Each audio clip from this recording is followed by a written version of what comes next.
પ્રવર્તમાન યુદ્ધની પરિસ્થિતિ અનુસંધાને વાંકાનેર સિવિલ હોસ્પિટલ ખાતે રક્તદાન કેમ્પ યોજાયો.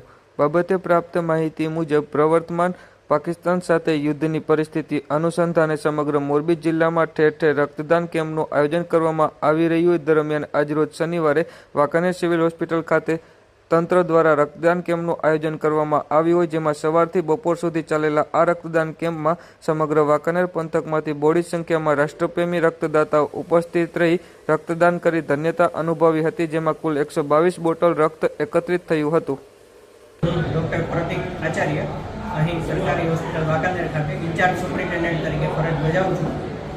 હાલમાં તમે બધા જાણો છો એ રીતે યુદ્ધની કટોકટીના ભાગરૂપે અને આવી સિચ્યુએશનને લીધે આપણે દેશના જે આર્મી જવાનો જે અત્યારે આપણા માટે અડીખમ સરહદે લડી રહ્યા છે, એમના માટે જો કટોકટીના ભાગરૂપે બ્લડની જરૂર પડે, એના માટે આ એક પહેલ છે કે આપણા વાંકાનેર તાલુકાના બધા લોકો આવીને સ્વેચ્છાએ રક્તદાન કરે અને આ સામાજિક કાર્યમાં સેવાનું કામ કરે.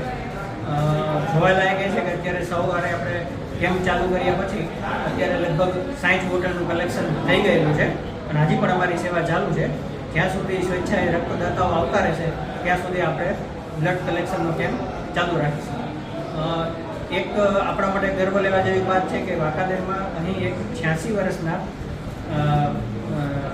વૃદ્ધ કે જેનો જસ્બો જોવાલાયક છે, એ પણ અહીં બ્લડ ડોનેશન કરવા માટે આવ્યા હતા, પણ ના છૂટકે ક્રાઇટેરિયા મુજબ ઉંમરને લીધે આપણે એમને ના પાડવી પડી. તો એમને જોઈ, એમના ઉદાહરણને જોઈ બાકીની વાંકાનેરની પબ્લિક પણ સ્વેચ્છાએ વધારે આ સેવામાં ભાગરૂપી થાય એવી મારી પહેલ છે.